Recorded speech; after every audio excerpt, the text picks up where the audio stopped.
ఊరుక. సినిమాకైనా ఈ పాటికి రావాల్సింది. ఏమైందో ఏమో. ఏమండి వరం అబ్బరంగా బిడ్డ పుడితే గడ్డపారతో చెవులు కుట్టించాలన్నట్టు నీలాంటి తల్లి. అబ్బరంగా ఏం చేశారు మీ కూతురికి? చేసిన నేను కాదు నువ్వే. లేకపోతే అమ్మాయికి ఆ కారు ఇవ్వటం ఏంటి, ఆవిడ అలా షికార్లు కలటం ఏంటి, నువ్వు ఇలా కాలుగాలను పిల్లలా ఇల్లంతా తిరగటం ఏంటి? నేను తిరగడమే కానీ మీకు చీమ కుట్టినట్టయినా లేదు. శివుడాగ్నే చీమైనా కుట్టదే. నువ్వేం కంగారు పడకు. అమ్మాయికి తెలియకపోయినా మన కారుకి తెలుసు మన ఇంటి దారి. చిన్నగా వచ్చేస్తుంది. మన కారు ఏమైనా కార్పొరేషన్ ఎద్దా? కళ్ళు మూసుకొని తిన్నగా రావడానికి? ఎద్దు కాదు, మొద్దు కాదు, అంతకన్నా వర్స్ట్. పాడు కారు, డొక్కు కారు, దరిద్రపు కారు. ఎక్కడైనా అమ్మేస్తే పీడ వదులుతుంది. కావాలంటే నన్ను తిట్టుకొని నా కారు మాత్రం తిట్టదు. అవును, ఎప్పుడైనా ఒకసారి సృష్టి చేస్తే బద్దకిస్తుండేవో కానీ జీవితంలో ఒక్క యాక్సిడెంట్ ఒక్కటంటే ఒకటెప్పుడైనా చేసిందా? అదేమన్నా సామాన్యమైన కారు అనుకున్నావేంటి? రెండవ ప్రపంచ యుద్ధంలో. అవునండి, ఇంతసేపు మీ కారుతోనే యుద్ధం చేసి వస్తున్నాను. అది ఎక్కడ ఆగిపోయింది. అదేంటి వర్షం ఇలా తెచ్చేస్తున్నావు? అదంతా నా కర్మ. ఇదిగో చూడు వరం, ఆడపిల్లని ఆడిన దాట పాడిన పాటగా పెంచితే చాలా డేంజర్. రోడ్లో దొరికిన మనీ పర్స్ ఓనర్ ఎవరో తెలియపోవచ్చు కానీ ఆడపిల్ల మూడెవరో రాసి పెట్టే ఉంటుంది. ఈ పాటికి ఎక్కడో పుట్టే ఉంటాడు. మనం మన పిల్లల్ని పెంచాల్సింది మన కోసం కదే, వాడి కోసం. మనం ముద్దు చేస్తే వచ్చేవాడు ముద్దులు మొగడే ఉండాలా? పుట్టినింటి ముద్దులు పెట్టినింట్లో కూడా సాగాల. ఏం పర్వాలేదు, అటువంటి వాడిని తీసుకొచ్చే పెళ్లి చేస్తాం. కావాలంటే ఇలా రకం పెట్టుకుంటాం. అంటే ఒక ఆడపిల్లకి ఇంకో ఆడపిల్లనిచ్చి పెళ్లి చేస్తున్నాం అనమాట. ఏమిటండి మీ మాటలు? అమ్మా ఆకలి. వస్తున్నానమ్మా. ఏమిటి అమ్మాయికి ఆకలి ఎట్టిపోయింది? అమ్మాయికి ఆకలిస్తే అందరికి ఆకలిస్తే పెంచే ఒక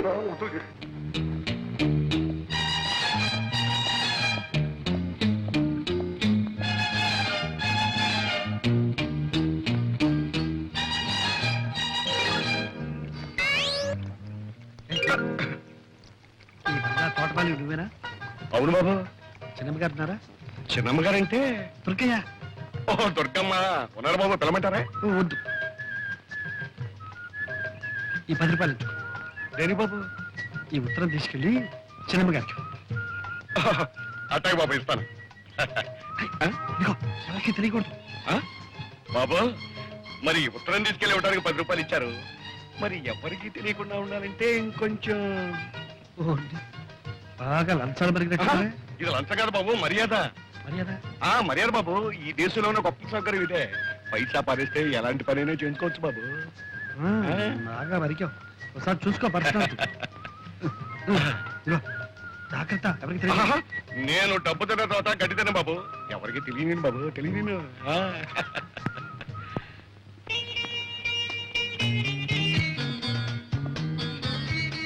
ఎరా మధు, నిన్న నేను చెప్పిన ప్రేమ పాఠం వంట పట్టిందా? బాగా పట్టింది. ఇదిగో బొమ్మతో రిహార్సల్ చేస్తున్నాను. Good good. అయితే ఇవాళ ప్రాక్టికల్స్. ఇదిగో నేను చెప్పిన పాఠం ఆచరణలో పెట్టే అవకాశం వచ్చింది. ఏమిటి? ఏమిటా?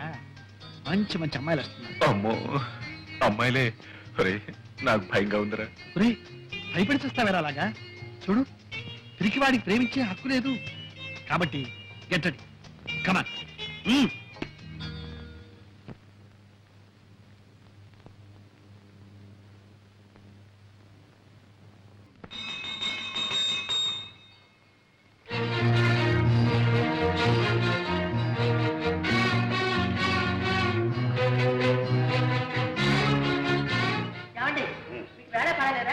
మీరు ఎప్పుడు పడితే అప్పుడు గంట కొట్టి చేతిలో ఉన్న పని పారేసి పరిగెత్తుకురావాలి. రావాల్సింది. ఇది ఇల్లీగల్, అత్యవసర సమావేశం, emergency. Very good, very good. అందరూ వచ్చేసినట్టే కదా? అంటూ వస్తాం. ఇది క్రమశిక్షణ ప్రస్తుతం మన దేశానికి చాలా అవసరమైంది. ఓకే, నౌకర్లు శాఖలు కూడా వచ్చినట్టున్నారు. ఇది మా కుటుంబ ఆంతరంగిక సమావేశం. మీరు మాత్రం వెళ్ళిపోండి. కూర్చోండి. ఈ అత్యవసర సమావేశం దేనికి అంటే మనం అత్యవసరంగా ఒక అత్యవసర విషయాన్ని గురించి చర్చించి ఒక నిర్ణయానికి రావడం అత్యవసరం. ఆ అత్యవసర విషయం ఏమిటి అంటే మన అమ్మాయి కుమారి దుర్గాదేవికి అత్యవసరంగా ఒక సంబంధాన్ని చూసి ఖాయపరిచి ముహూర్తం పెట్టించాం. ఇప్పుడు అమ్మాయి పెళ్లికి అవసరం వచ్చిందండి. ఇప్పుడు మనం తొందరపడకపోతే అమ్మాయి తొందరపడే అత్యవసర పరిస్థితి ఏర్పడితే మామగారు చెప్పిందే నిజమైతే అత్యవసరంగా ఆలోచించాలి మనం. ఏంటా నిజం? నా కూతురు ఏమన్నా మొగుడో అని కలవరిస్తుందా? మొగుడో అని నీ కూతురు అనకపోయినా ఎవడో పెళ్ళామో అంటూ నీ కూతురు కోసం మన ఇంటి చుట్టూగా తిరుగుతున్నాడే. అదేదో లవ్ అఫేర్ లా ఉంది నాన్నగారు. లవ్వేరా లవ్వే. ఈ లవ్ అఫైర్ ఎంతవరకు వచ్చిందంటే నా కూతురుకు లవ్ లెటర్ నేనే పోయాల్సి వచ్చింది. పూణే మీద 20 రూపాయలు బడ్జెట్ కూడా తీసుకున్నాను. ఏమండి ఏమిటి మీరు అంటున్నది? అభం శుభం తెలియని దాని మీద అభాండాలు వేయకండి. దానికి లవ్ లెటరా? ఎవడండి రాసింది? ఎవడో నాకు తెలియదు కానీ ఇదిగో, నేను తోటలో పనిచేస్తుంటే నన్ను తోటమాలు అనుకుని నా చేతిలో 10 రూపాయలు పెట్టి తర్వాత ఉత్తరం తీసి ఇది మీ చిన్నమ్మాయి గారికి ఇవ్వన్నాడు. భలే నాన్నగారు, భలే ఫార్స్. మీరు ఉత్తరం తీసుకున్నారా? వాడెవరా లంచం పుచ్చుకున్న తర్వాత ఉత్తరం తీసుకోక తప్పుతుందంటే సిగ్గులేదు మీకు? వాడెవడో ఏదో అమ్మాయికి ఉత్తరం ఇస్తే తీసుకోవడమే కాకుండా లంచం కూడా తీసుకున్నారా? అక్కడే ఉన్న పాయింట్. లంచం తీసుకోకపోతే వాడికి నా మీద నమ్మకం కుదరదు. నమ్మకం కుదరకపోతే వాడు ఉత్తరం ఇవ్వడు.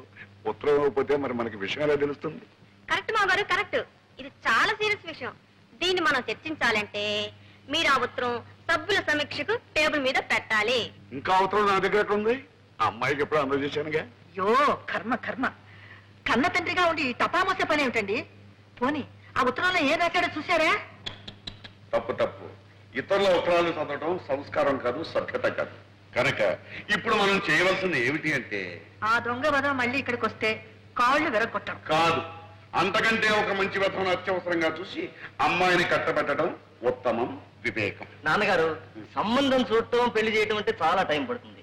ఈలోగా ఈ ప్రేమ వ్యవహారం కాస్త ముదిరి పంటకొస్తే సంబంధం చూడటం ఏంటో మీరు ఒప్పుకోవాలి కానీ నా స్నేహితుడు కొడుకు రెడీగా ఉన్నాడు. మీ అందరూ ఓకే అంటే వెంటనే పిలిపిస్తాను. Okay okay okay okay. సింహం. రే ప్రసాద్, రా. ఎరా నీకు లేడి పిల్లలే అనుకున్నాను. సింహాలు కూడా ఉత్తరాలు రాస్తున్నాయి. ఓ సింహమా? మా నాన్నగారి దగ్గర నమ్మిన బట్టులే. ఆహా. ఏమంట? మా నాన్నగారికి ఆరోగ్యం బాగాలేదట. మరి ఆలోచిస్తూ నించుతావరా? వెంట కారు తీసుకుని బయలుదేరు. ట్యాంక్ ఫుల్ చేసుకో.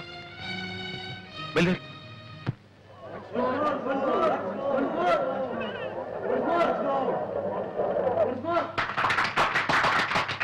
బాబు, సంతోషం ఎక్కువైందంటే నా ఇప్పే దొరికిందా? బాబు ఈ రోజుల్లో ఉత్తరాలు రాస్తే చేరుతాయా? రమ్మని రాశాను వెంటనే వచ్చేసా. వచ్చావా బాబు? బాగున్నావా? మీ ఆరోగ్యం ఎట్లా ఉంది నాన్న? వయస్సుతో పాటు క్షీణించేదే గాని పెరిగేది కాదు కదా. అది సరే గాని నువ్వు నాటకాలు వేస్తున్నావట, నటుడిగా మంచి పేరు తెచ్చుకున్నావట. మహానటుడు మాధవయ్య గారు కొడుకు నటుడు కావడం పెద్ద గొప్ప. ఒరే ప్రసాద్, నీ నాటకాలని నువ్వే రాసుకుంటున్నావట. అందుకు నేను చాలా గర్విస్తున్నా.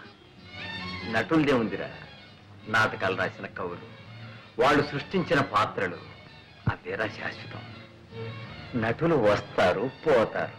కాదేం మాట నాన్న. కవులు ఎంత గొప్ప పాత్రలు సృష్టించినా వాటికి జీవం పోసిన మహానటులు ఎంతమంది లేరు. ఉదాహరణకు బళ్ళారి రాఘవ, స్థానం, మాధవ పెద్ద, అది నిజమే నాయన. ఆ పాత్రలకు అమరత్వం కల్పించి శాశ్వతం చేసి ఆ నటులు కాలగర్భంలో కలిసిపోయారు. దేశం వాళ్ళను మర్చిపోయింది. అందాక ఎందుకురా, నా సంగతి చూడు. నేను నాటకాలు ఆడే రోజుల్లో మాధవయ్య నాటకం అంటే టిక్కెట్టే దొరికేది కాదు. జనం గిటగిటగిటగిట్లాడిపోయేవాడు. మాట మాటకు చప్పట్లు, పద్యం పద్యానికి వంశు మోర్లు, అడుగడుగు నా హర్షాతిరే కాదు. ఎన్ని సన్మానాలు, ఎన్ని బిరుదులు, ఎన్ని బహుమతులు రా.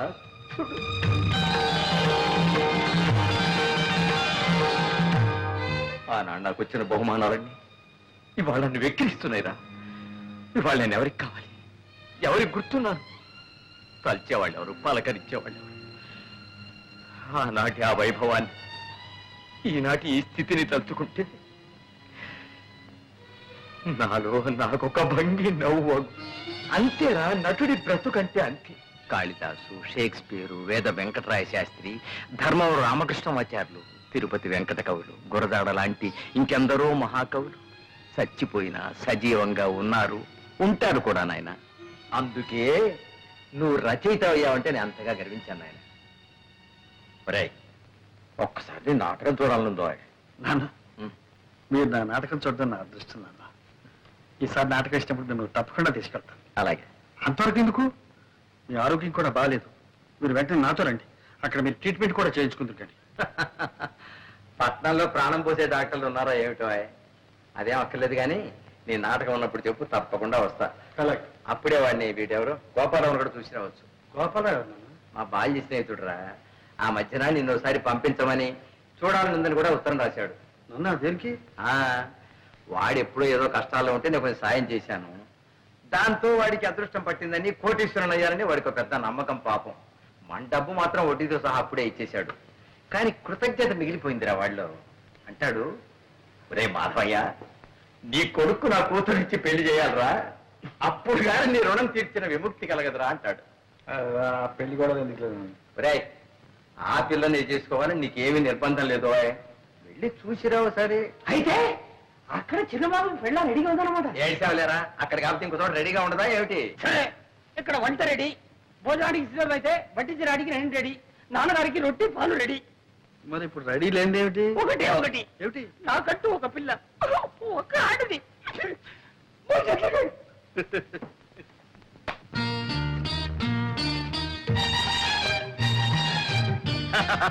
రండి బాబు రండి, తమను చూసి చాలా కాలం అయింది. చిన్నమ్మగారిని పిలవమంటారా? చిన్నమ్మగారు వద్దు కానీ మీ అయ్యగారు గోపాలరావు గారు ఉన్నారా? ఉన్నారు బాబు. ఇది తీసుకెళ్ళి ఆయనకి ఇవ్వు. ఏడు బాబు, మొన్న ఏమో చిన్నమ్మగారికి ఇవ్వమన్నారు, ఇప్పుడు పెద్దయ్య గారికి ఇవ్వమంటున్నారు, రేపు పెద్దమ్మ గారికి కూడా ఇవ్వమంటారు ఏంటి? చిచి నీ అధిక ప్రసంగం నువ్వును తీసుకెళ్ళు. బాబు మరి మన మర్యాద మర్యాద బాగా అలవాటు పడిపోయావు. ఏ చేయమంటారు బాబు? బాబు మీరు వరండాలో కూకండి, నేను అయ్యగారితో చెప్పేస్తాను.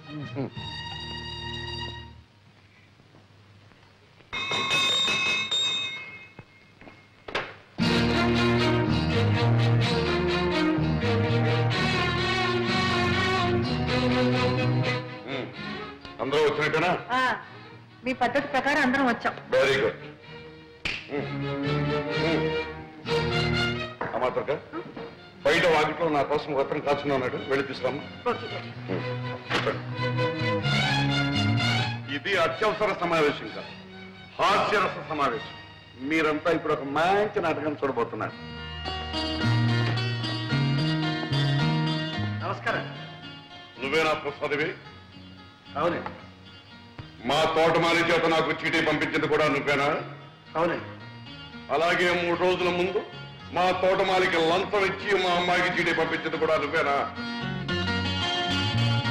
నిజం చెప్పు, నా మొహం చూసి చెప్పు. సార్ మీరు? నేనేనయ్యా ఈ ఇంటి తోటమాలిని, ఈ ఇంటి యజమాని గోపాలరావుని. ఇప్పటికైనా అర్థమైందా? ఏమయ్యా, మా అమ్మాయికి లవ్ లెటర్ తెస్తావా? లవ్ లెటర్ నీకెన్ని గుండెలు? అదే లేదు మమ్మీ, సరళ పిక్నిక్ రమ్మని రాసిన ఉత్తరం. అదే ఇతరులకు తేవాలి. యాండి, ఉత్తరం ముక్క తెచ్చిచ్చేందుకే కొత్త ఉడికిపోతున్నారే. ఇంత మునుపు మీ అమ్మాయికి నాకు జరిగిన ఏమిటా కూతురు? నువ్వు బాబు ప్రసాద్, అసలు ఏం జరిగిందో చెప్పు, ధైర్యంగా చెప్పు. మీ డొక్కు కారు దిక్కు మొక్కు లేని చోట దెయ్యాలు తిరిగే చోట ఆగిపోతే మీ ముద్దుల కూతురు ఏడు ముఖం పెట్టుకుని వర్షంలో తడిసి ముద్దయి గడగడగడ ఒడికిపోతుంటే అయ్యో పాపని నా సైకిల్ మీద తీసుకొచ్చి ఇక్కడ దింపారు. నాన్నగారు, ఇంతకన్నా పెద్ద చరిత్ర ఉందండి ప్రసాద్కి. ఈయన గొప్ప స్టేజ్ ఆర్టిస్ట్, నవ్వుల నట సామ్రాట్, హాస్యరస చక్రవర్తి అనే బిరుదులు కూడా ఉన్నాయండి. అవును మావయ్య గారు, నేను ఈయన నాటకం చూశాను. అత్తయ్య గారు, మీరు ఒకసారి ఈయన నాటకం చూశారంటే రోజుకు 3 సార్లు నవ్వుకుంటారు. అబ్బాయి, నువ్వు ఆర్టిస్టు గనక నిన్ను క్షమిస్తున్నాను. ఇప్పుడు చెప్పు, నన్ను చూడాలని ఎందుకు వచ్చావు? మా నాన్నగారు మిమ్మల్ని ఒకసారి చూడమంటే వచ్చా. ఎవరు మీ నాన్న? రంగమార్తాడు మాధవయ్య గారు. మాధవి కొడుకు అభినవ దుర్యోధనుడని, అప్పుడు హరిశ్చంద్రుడని, ఒకప్పుడు ఆంధ్ర నాటక రంగాన్ని వృతులగించిన మా మాధవి కొడుకు. ఏమండి, మీరు మాటలు చెప్పడం చూస్తే మీరు ఎప్పుడు నాటకాల్లో వేశారా? ఏదో ఏడ్చారు కానీ ఆయన ఎక్కడా నేను ఎక్కడ, ఆయన కొడుకు నువ్వు చెప్పాను.